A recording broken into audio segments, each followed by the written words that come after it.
On the first day of 1956, one of the greatest legends of our time recorded Heartbreak Hotel in Nashville, Tennessee. His name was Elvis Presley, and this, his first hit, officially introduced him to the American national music consciousness.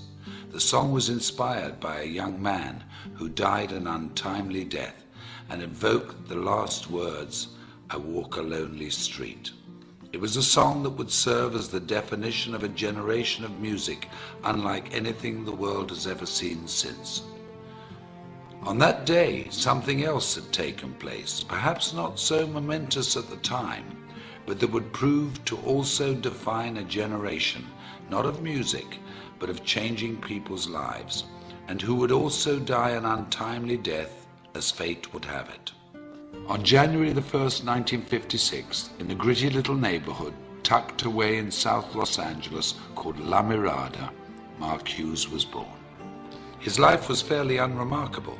Born to Joanne Hughes and raised by her and Stuart Hartman, whom she married, Mark was probably reared much like many of us. Mind your manners, be responsible, keep your elbows off the table, make good choices. He was skinny and good-looking, polite and friendly, and very protective of his two younger brothers. The quietest of the three boys, he'd inherited his mother's good looks and Stuart's focus and intensity. Like many families of the day, Joanne and Stuart moved the family to Camarillo to try to provide a better life for them, to build a future and keep the family safe. And like many other families of the day, their not-so-picture-perfect marriage fell apart and resulted in a divorce that would change the family forever. Mark's childhood was like many in the growing suburban community: school, day trips to the Channel Islands, bicycle rides and fishing outings.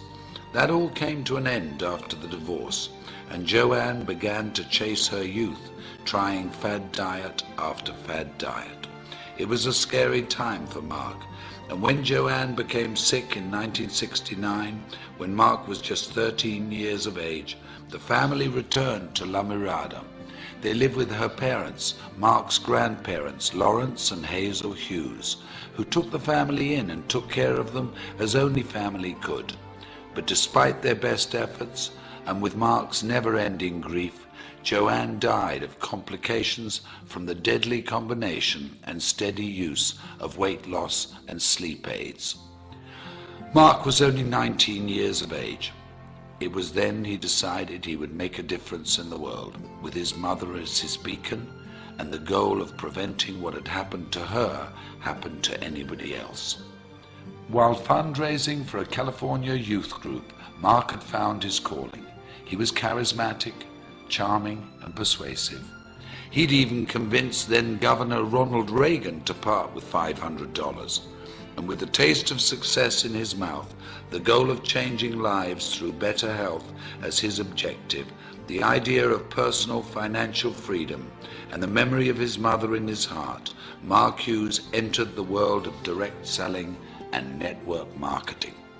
In 1976, Mark began selling Slender Now diet products, quickly becoming one of their top 100 earners. When the company collapsed in 1979, he sold exercise equipment and weight control products for Golden Youth, another direct sales organization. And when Golden Youth also failed, Mark decided to start his own company.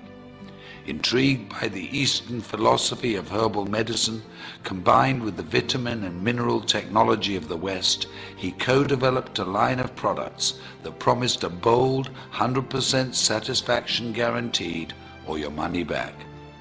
At 24 years of age, Mark Reynolds Hughes, having taken his mother's maiden name, introduced Herbalife in the United States and single-handedly rewrote direct selling history.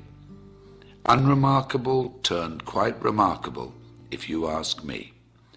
I often wonder what he would think if he could see us today, sitting here in this arena, looking at how big our organizations have grown, reflecting on the company's incredible retention rate, tasting our new products, walking into a nutrition club, celebrating success at a new president's team experience.